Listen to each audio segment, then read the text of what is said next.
मङ्गलं भगवान् शम्भुः मङ्गलं वृषभध्वजः मङ्गलं पार्वतीनाथो मङ्गलायतनोहरः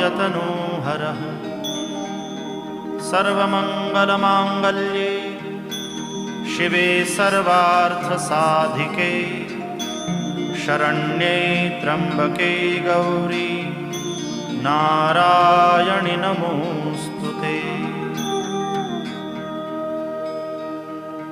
अथ मन्त्रपुष्पाञ्जलिः। ॐ जग्नेन जग्नमयजन्त देवास्तानि धर्माणि प्रथमान्यासन् तेहनाकं महिमानः सचन्त यत्र पूर्वे साध्याः सन्ति देवा।